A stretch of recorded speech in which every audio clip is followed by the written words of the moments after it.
planning to talk about the importance of English and how how that you are going to attend to this. How you are going to attend and how you all have to work with this, and you all have been learning English for so many years, but still you all in struggle to talk, you all in struggle to write. So I know the difficulty that children have, and I'm not blaming the school education, since having so many students in one class, even the teachers, they have a bit, uncomfortable situations, and there are problems in a class for you all to learn perfectly English. But from now onwards, now after O-levels, at least you have to focus on English as well as the higher education. That is very important because as all know, Mr. Anil had understood that English is very important. That's what he has added English as a subject together with all the other subjects. We have other program plan, Python programming, language of features, cyber security, web development, digital marketing, social media, robotic for students. With that, together with that, English is going together. Why? Because without English, it is so hard to step forward. මුත්තර මතක තියාගන්න මේ සියලුම අධ්‍යාපනය කරන්න ඔයගොල්ලන් බලාපොරොත්තු වෙන robotic engineering, social media, ඒ සියලුම දේවලුත් එක්ක ඉංග්‍රීසි නැතුව ඔයගලට ඉතාමත් අමාරුයි ඉස්සරහට යන්න. එතකොට මේ ගන්න දැනුම වැඩිපුර ඔයගලන්ට එකක් ඔයගලන් තුලට ගන්න සහ ඔයගලන්ගෙන් එළියට දෙන්න. ඔයගලන් ඉගෙන ගන්න දැනුම ඔයගලන්ට ඉතාමත් හොඳ ගුරුවරු ටිකක් හයිටෙක් සයිටෙක් ආයතනෙන් තෝරගෙන තියෙනවා. ප්‍රොෆෙසර්ස්ලා ලෙක්චරර්ස්ලා ඉතාමත් ඒ දැනුම ඔයගලන් අරගෙන නැවත ඒකෙන් ප්‍රයෝජනයක් ගන්න. ඒ දෙකනේ අපි ඉගෙනගෙන ඒකෙන් ප්‍රයෝජනයක් ගන්න තමයි අපි ඉස්සරහා අධ්‍යාපනයේ දැන් higher education කියන එක තියෙන්නේ. O levels වෙනකල් ඔයගලන්ට දැම්මේ ෆවුන්ඩේෂන් එකක්. සබ්ජෙක්ට්ස් ගොඩක සබ්ජෙක්ට්ස් 9ක ෆවුන්ඩේෂන් එකක් තමයි ඔයගලන් මේ සාමාන්‍ය පෙළ දක්වාම ඉගෙනගෙන තියෙන්නේ. But in future ඉස්සරහට ඔයගලන් ඉගෙන ගන්න ඕනේ career development එකක් එක්ක. එතකොට ඒකට ඉගෙන ගන්න දේ ඔයගලන් මේ සයිටෙක් ආයතනයෙන් ඉගෙන ගන්න වටිනා ටෙක්නොලොජි පැත්තේ සබ්ජෙක්ට්ස් ටික නැවත එළියට දාන්න ඉගෙනගෙන නැවත ඒකෙන් ප්‍රයෝජනයක් ගන්න මේ ඉංග්‍රීසි දැනුම ඉතාමත් අවශ්‍ය වෙනවා. ඒක මෙඩිසින් ගියත්, එන්ජිනියරින් ගියත්, accountancy සීමා මොනවා කරත් මේ ඉංග්‍රීසි දැනුම තමයි ඔයගලන්ට ඒක කමියුනිකේට් කරන්න. තව වැඩිපුර දැනුම හොයාගන්න. සහ ඉස්සරහට යම් දෙයක් ඒකෙන් එළියට පෙන්නන්න. ඔයගලන් ඉගෙන ගත්තා අපි දැන් මේ ස්ටෑන්ඩඩ් එකේ ඉන්නේ. අපිට දැන් මේ සම්බන්ධව අපිට රැකියාවක් කරන්න පුළුවන්. ඒ වගේ දෙයකට ඔයගලන් ඉස්සරහට යද්දී ඉංග්‍රීසි දැනුම තමයි ලොකුම ආයුධය වෙන්නේ ඔයගලන්ට මේ අනාගතේ තමුන් තෝරාගන්න පාත් එක කැරියර් එක ඩෙවලොප් කරගන්න. එතකොට අපි කියන්නේ සිංහල අවශ්‍ය නැහැ කියලා. නමුත් අපි හැමෝගෙම බලාපොරොත්තුව ඉන්ටර්නැෂනල් ස්ටෑන්ඩඩ්ස් වල এডুকেෂන් එකක්.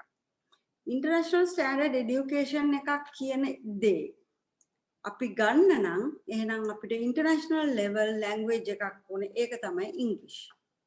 එතකොට ඒ දැනුම දෙන්න තමයි අපි මේ ඔක්කොමලා එකතු වෙලා ලොකු ප්ලෑන්ස් හදලා කොහොමද මේ ප්‍රැක්ටිකලි මේ ළමයිට අපි ෆෝසිබ්ලි මේක බලෙන් දාන්න නැතුව නිකන් ඉබේ ග්‍රැජුවලි ඉගෙන ගන්න ක්‍රමයක් තමයි අපි සියලු දෙනාම සාකච්ඡා කරලා ප්ලෑන් කරලා තියෙන්නේ. මම උදාහරණයකට කියන්නම්. ඕගලන් දැන් පුංචි කාලේ ඉඳලා මේ වෙනකල් අවුරුදු 11ක් ඉංග්‍රීසි ඉගෙනගෙන තියෙනවා. මගේ අත්දැකීම් වල හැටියට හුඟක් ළමයිට වචන දන්නවා, ස්පෙලිංග්ස් දන්නවා, වාක්‍ය දන්නවා. හැබැයි ඔයගොල්ලෝ ඉගෙන ගත්තේ පේපර් එකට ලියලා C එකක්, A එකක්, B එකක් ගන්න. හැබැයි ඔයගොල්ලන් ඒකෙන් කතා කරලා ඉස්සරහට ගිහිල්ලා අදහසක් ප්‍රකාශ කරලා සමුන්ට ප්‍රශ්නයක් අහලා දැනගන්න ඕනේ දැනුමක් ලබා ගන්න මට්ටමට ඔයගොල්ලන් ඉගෙන ගත්තදී හසුරවන්න දන්නේ නැහැ. ඒක ඔයගොල්ලන්ගේ වැරද්දකුත් නෙමෙයි. නමුත් අපි ඒකට තමයි අපි මිස්ටර් අනිල් සහ ප්‍රොෆෙසර්ස්ලා ඉන්නවා. මෙතන අපි ඔක්කොම සාකච්ඡා කරලා අපි හදලා තියෙනවා ක්‍රමවේදයක්. කොහොමද ඔයගොල්ලන් දන්න දැනුම ඕගලන්ට තියෙන ඉංග්‍රීසි දැනට ඉගෙනගත්ත දැනුම කතා කරන්න සහ ලියන්න පාවිච්චි කරන්න කියලා. අපි එතනදී ඕගලන්ට අඩුපාඩු ටික අපි උගන්වනවා සහ ඕගලන්ගේ දැනට තියෙන දැනුම කොහොමද හසුරුවලා වාක්‍ය බවට පරිවර්තනය කරන්නේ. එහෙම නැත්නම් යම් දෙයක් ලිවීමට භාවිතා කරන්නේ. How to use English that you all learn up to now, and we are supporting you all to contaminate what you all have in you to put them out. And ඒක තමයි අපේ concept එක. එතකොට අපි බලන්නේ හැම වෙලේම ආයමත් බෝඩ් එකේ grammar වාක්‍ය ලොකු දේවල් උගන්නන්න ඉස්සෙල්ලා ඔබ තුල තියෙන දේ අවුරුදු 11ක් තුල ඉගෙන ගත්ත ඉංග්‍රීසි ටික කතාව බවට පත් කරන්න එහෙම නැත්නම් ලිවීමේ හැකියාවක් බවට පත් කරගෙන මේ කෝසස් එක්ක බද්ධ වෙලා යන්න ඕන.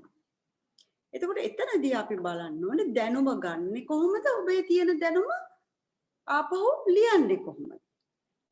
අන්න ඒකට තමයි අපි මහන්සි වෙන්නේ. ඒක ඉතාමත් වැදගත්. මොකද ඔයගොල්ලෝ යුනිවර්සිටි එකට ගියත් එහෙම නැත්නම් higher education කියලා පිටරට ගියත් පිටරට යන්න ඉස්සෙල්ලා ඔයගලන්ට බැරියර්ස් කීපයක් තියෙනවා. IELTS ලියන්න ඕනේ. මෙහි මොන හරි කරන්නේ හැම දෙයකම මේ ඉංග්‍රීසි ඔයගොල්ලෝ යොදාගන්නේ කොහොමද? ඒතර ඔයගොල්ලන් දන්නවා දැන් ඇත්තටම ඉංග්‍රීසි සහ මොනම විෂයක්වත් දැන් මේ අලුත් ලෝකේ ප්ලෑන් කරලා තියෙන්නේ ඕගලන් විභාගයට උත්තර දීම පමණක් නෙමෙයි ඕගලන් ඒක ප්‍රැක්ටිකලි ප්‍රයෝජනෙට ගන්න කොහොමද? ප්‍රැක්ටිකලි ඉස්සරහට ඒක ඔයගලන් පාවිච්චි කරන්නේ කොහොමද? අන්න ඒකත් එක්ක ඉංග්‍රීසිත් ඒ විදිහම. ඒතර ඔයගලන් සාකච්ඡා කරන්න ඕනේ. ඊළඟට සාකච්ඡා කරපු දේවල් ලියන්න ඕනේ. අපි ඒ ලියනකොට ඔයගලන් මොන වගේ ක්‍රමද භාවිතා කරන්නේ? ඊමේල් එකක් දාන්නේ කොහොමද? එතකොට වෙබ් ඩිසයින් එකක් කරනවා නම් ඒකට අවශ්‍ය කෙටි ඉංග්‍රීසි web එකක් එහෙම නැත්නම් Facebook advertisement එකක්. You can't write so many things in one small cage. So there you have to use tactics. පොඩි ක්‍රමවේද, පොඩි hints ඒවා දෙන්නේ කොහොමද? ඒවට තියෙන්න ඕනේ යම් දැනුමක්. ඒවා අපි ඔයගලන්ට ඉතාමත් පැහැදිලිව කියලා දෙනවා. අපි කොහොමද කෙටියෙන් ඔබේ අදහස තව කෙනෙකුට පාස් කරන්නේ? එහෙම නැත්නම් ඔයා දැන් අපි හිතමු ඔබ ගුරුවරයෙක් සමග ඉගෙන ගනිමින් සිටිනවා. You are in a lecture with a lecturer. So you have some questions to ask. So what is this? So I couldn't understand that. Can you please explain me? මෙන්න මේ වගේ දේවල් ළමයි කොහොමද කතා කරලා ගුරුවරයාත් එක්ක කිට්ටු වෙන්නේ? එතකොට එතනදී ඔයාගේ ප්‍රශ්න විසඳගන්නේ. සමහරක්ලට ඔයගොල්ලෝ දන්නවද? WH words දන්නවා. What, when, who, where, how far, how long. මේවා දන්නවා. නමුත් මේක ඔයගොල්ලෝ හසුරුව ගන්න නැහැ. කොයි තැනටද ඕනේ කියලා දන්නේ නැහැ. ඉතින් ඒ හින්දා අපි හොඳටම ඒක ගැන හිතලා ළමයිට ප්‍රායෝගිකව මේ භාෂාව භාවිතා කරන්න කොහොමද? ඒකෙන් ඕගලන් ප්‍රයෝජනයක් ගන්න කොහොමද? ඊළඟට ඕගලන්ට ඉස්සරහට අධ්‍යාපනය හැම දෙයකින්ම ගත්තොත් ප්‍රොජෙක්ට්ස් කරන්න තියෙනවා අපිට. එතකොට අපිට ලියන්න තියෙනවා රිපෝට්ස්. එතකොට අපිට ලියන්න තියෙනවා ෂෝට් සමරීස්. ඊළඟට A level class එකට යනකොටත් ඒකෙත් තියෙන ඕගලන්ට advertisements හදන්න ඒ වගේ දේවල් වලට කොහොමද මේ ඉංග්‍රීසි හසුරවලා grammatically correct English ඉගෙනගෙන ඒක ඕගලන් භාවිතා කරන්නේ. ඒක තමයි අපේ main aspect main අපිට අවශ්‍යතාවය මේ උවමනාව. එතකොට අපිට අවශ්‍ය නැහැ ළමෙක් අපිට අපේ මුළු ආයතනෙම මේ සයිට් එක කියන ඉතාමත් ප්‍රායෝගිකව හිතන ආයතනයේ අපිට අවශ්‍ය නැහැ පොතකට සහ ප්‍රශ්න පත්‍රයට උත්තරයක් ලියන ළමෙක්. අපිට ඕනේ ප්‍රායෝගිකව ඉංග්‍රීසි භාවිතා කරලා එයා වැඩ කරන ළමෙක් හදන්න තමයි අපේ බලාපොරොත්තුව. එතකොට ඕගලන් වෙන සබ්ජෙක්ට් එකකට දැන් අපි හිතමුකෝ අපිත් එක්ක ඕගලන් ඉඳලා ඉගෙනගෙන මේ ටෙක්නිකල් සබ්ජෙක්ට්ස් ඉගෙනගෙන ඊට පස්සේ ඔයා ඉංජිනේරින්ග් සිලෙක්ට් වෙනවා කියලා මෙඩිසින් සිලෙක්ට් වෙනවා කියලා හිතන්න. නැත්නම් ඒස් තුනක් කරන් බිස්නස් මැනේජ් එතනත් කොහොමද ඕගලන් ගිහලා ප්‍රොජෙක්ට්ස් කරන්නේ? කොහොමද ප්‍රොජෙක්ට් එකකට අපි කරුණු රැස් කරන්නේ? කොහොමද අපි ඒක ලයින් අප් කරන්නේ? එතකොට අවශ්‍ය ග්‍රැමර් ටර්ම්ස් මොනවද?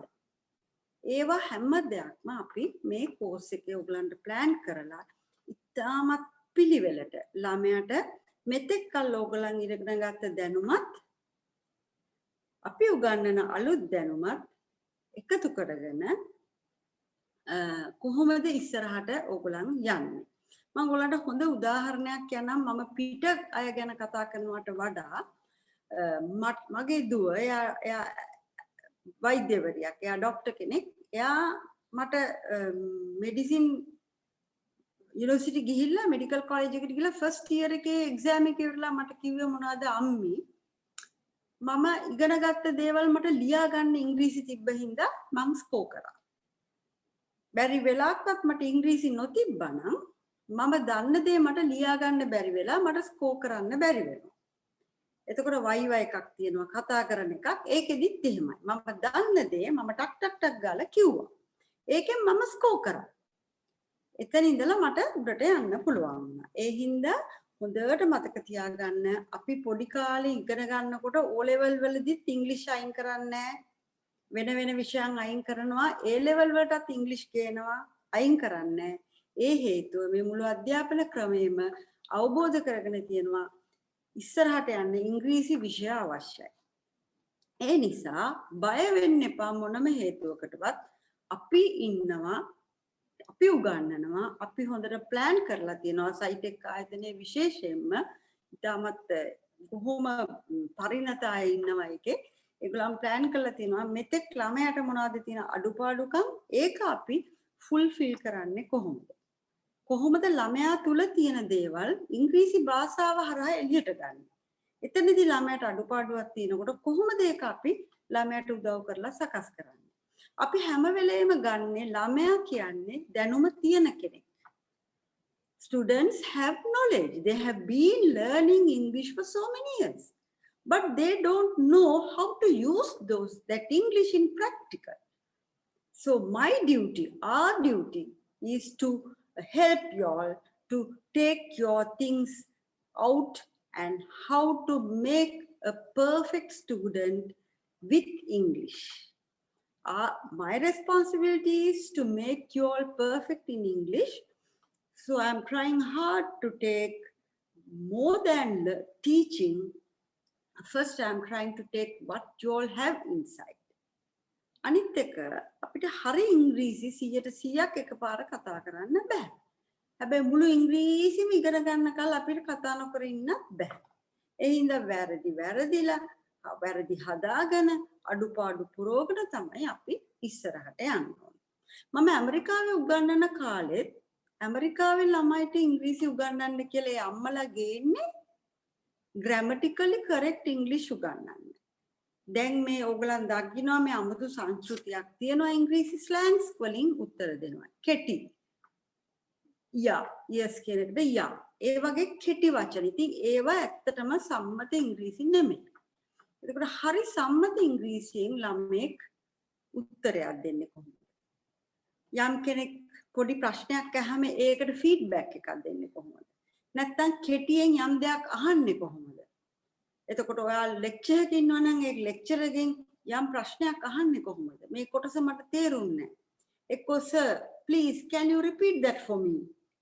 Sorry for disturbing. අර මේ චූටි දේවල් තියෙනවා. ඔයගොල්ලන් දන්න දේවල් නමුත් ඔයගොල්ලන් පාවිච්චි කරන්නේ. ඒත් එක්කම අපි බලමු higher studies පැත්ත මේක advanced පැත්ත. එතනදී ඔයගොල්ලන් ඊමේල් සකස් කරන්න ඕනේ. රිසර්චස් කරන්න ඕනේ, කරුණු එකතු කරන්න ඕනේ. එතකොට අපි ඉන්ටර්නෙට් එකෙන් කරුණක් ගන්නකොට ඒකේ ලොකු ඩිස්ක්‍රිප්ෂන් එකකින් අවශ්‍ය කරුණු ටික විතරක් ග්‍රැබ් කරගන්නේ. උපුටා ගන්නෙ කොහොමද? ඒ කොටසක් උපුටා ගන්නකොට ඒකට හානියක් නොවෙන්න. ඔයාට අවශ්‍ය කොටස නියම අර්ථය දෙන කොටස කොහොමද අපි ලොකු පැරග්‍රාෆ් එකකින් ගන්න? ඒවා ඉතාමත් වැදගත්. දැන් ඕගොල්ලෝ මොඩර්න් වර්ල්ඩ් එකේ ඉන්නේ. එතකොට දැන් ගොඩාක් අපිට යූස් වෙන්නේ ඉන්ටර්නෙට් ළමයිට. එතකොට ඒ ඉන්ටර්නෙට් ගිහිල්ලා මොකක් හරි අපි පැරග්‍රාෆ් එක ආටිකල් එකකින් තමුන්ට අවශ්‍ය කොටස කොහොමද තෝරගන්නේ? ඊළඟට within short period paragraph එකක් කියවලා ඒකේ meaning එක ගන්න කොහොමද? ඒව ඔක්කොම අපි ඔයගොල්ලෝ එක්ක කරනවා. ඊළඟට ඔයගොල්ලන්ගේ මේ ස්පෝකන් වලට ජෝ එක කොහොමද ප්‍රැක්ටිස් කරන්නේ? කොහොමද වචන හුරු වෙන්නේ? විතර කතා කරනකොට කතා කරන්න බැරි ළමයි ඉන්නවා. ඒ කියන්නේ නිවසේ වටපිටාවේ ඔක්කොම සිංහල කතා කරනවා නම් එහෙමත් නැත්නම් ඔයාට ඉංග්‍රීසි කතා නොකරන වටපිටාවක ළමයා ඉංග්‍රීසි ප්‍රොනන්සියේෂන් සහ ඉංග්‍රීසි වචන වලට හුරු වෙන්නේ කොහොමද කියන එකත් මම ඔයගලන්ව අනිවාර්යයෙන්ම පුරුදු කරනවා. ඒක ඉතාමත් වැදගත්. මොන දැනුමක් තිබ්බත් වැඩක් නෑ. ඒ දැනුම අපිට එළියට දාගන්න උච්චාරණය කියන එක pronunciation is very important. So it's not that hard. අමාරු නෑ. It's very easy. Then once you start to learn English with us, with SciTech, you will love English. And always, when you know English, you are always, don't forget that. Your shoulders comes up like, your head goes up and without any fear, you can go to places, go to hotels, you can go to any place and you can stand on your feet with a proudness because English is making a man a gentleman and woman a lady. So that is almost correct. ඉතින් අපි ඒක හැම වෙලේම හිතාගෙන දැන් අද කාලේ බලන ළමයි යනවා එක එක රෙස්ටොරන්ට්ස් වලට. අපි යනවා ගිහලා කෑම ඕඩර් කරනවා. ඒක ඒ මෙනු කාඩ්ස් කියවන්න ඕනේ. ඒවයි තියෙනවා අලුත් ඉන්ටර්නැෂනල් කෑම. එතකොට එතනට ගිහිල්ලා අපි චුට්ටක් නිකන් පොඩි ඉච්ඡා බංගත්වයක් කියන්නේ පොඩි ෆ්‍රස්ට්‍රේෂන් එකක් වෙන්නේ නැතුව කොහොමද අපි මෙනු කාඩ් එක කරන් ටක් ගාලා කෑමක් ඕඩර් කරලා ඒකේ අඩුපාඩු අහලා එක්කෝ ඒ දේවල් අපි සාකච්ඡා කරනවා මේ කෝස් එක පුරා. ඔයගලන් ඉස්සරහට තනියම දැන් නම් අම්මා තාත්තා එක්ක යයි. නමුත් ඉස්සරහට තනියම ගිහිල්ලා පිටරටකට ගිහිල්ලා එයාපෝට් එකට ගිහිල්ලා වැඩ කරගන්න ඕනේ. ඊට පස්සේ ඔයගලන් ෆ්ලයිට් එකට ගිය ඕඩර් කරගන්න ඕනේ යම් දෙයක් අහන්න තියෙනවා. ඉතින් ඒක ඔක්කොටම අපි මේක තුල පුරු කරනවා. විශේෂයෙන් මම කියන්න ඕනේ ඒ සාමාන්‍ය දේවලුත් එක්ක මේ කෝස් එකට අදාළ projects, reports, presentations ඒවා සෑම දෙයක්ම කොහොමද කරන්නේ අපිත් එක්ක කරනවා. ඊට පස්සේ ඔයගොල්ලන් මේ ටෙක්නිකල් සබ්ජෙක්ට් එක කරනකොට ඔයගලන්ට හරි පහසුවක් වෙනවා. ඇයි දැන් අපි ඉංග්‍රීසි වලින් උගන්වනවනේ.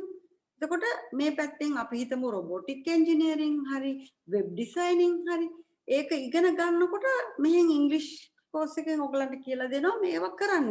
එතකොට ඔයගලන්ට හරි ලේසි ඒ ක්ලාසස් වල තියෙන ප්‍රොජෙක්ට්ස් ටික කරගන්න. ප්‍රසන්ටේෂන්ස් ටික කරගන්න. පබ්ලික් ස්පීච් එකක් කොහොමද කරන්නේ? එතනදී කොහොමද අපි ප්‍රසන්ට් කරන්නේ?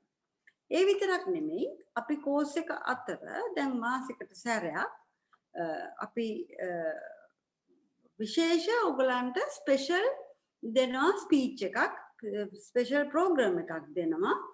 කොහොමද ඔයගලන් සමාජයේ ගිහිල්ලා ඉස්සරහට මේවත් එක්ක හෙල්දිව වැඩ ටික කරගන්න කියලා. ඒ කියන්නේ ඔයගලන් ජිම් එකකට යනවා ළමයි ඉස්සරහට. එතකොට කොහොමද ඔයගලන් එතනදී ඔයගොල්ලන් මේවා කරගන්නේ. ඊට පස්සේ සමාජයේ තියෙන ඉදිරියට එන්න තියෙන goals වලට යනකොට කොහොමද ඔයගොල්ලන් ඒකට ලෑස්ති වෙන්නේ කියන ප්‍රෝග්‍රෑම් එකකුත් අපි මේකත් එක්කම මිස්ටර් අනිලුයි අපි ඉතුරු අනිත් ප්‍රොෆෙසර්ස්ලා අපි ඔක්කොම කතා කරගෙන ඔයගලන්ට ලස්සන අංග සම්පූර්ණ ළමෙක් ඒ ලෙවල් වලට ඉස්සෙල්ලා අපිට ඒ තියෙන කාල සීමාවෙන් අපි උපරිම දෙයක් ඔයගලන්ට දෙන්න තමයි අපි කෝස් එකම ආය වැඩි කරලා ඊට වඩා ඇඩ්වාන්ස් කරලා අතකට එහා ගිය කොටසක් තමයි මාස 6 එකෙන් අපි කරන්නේ.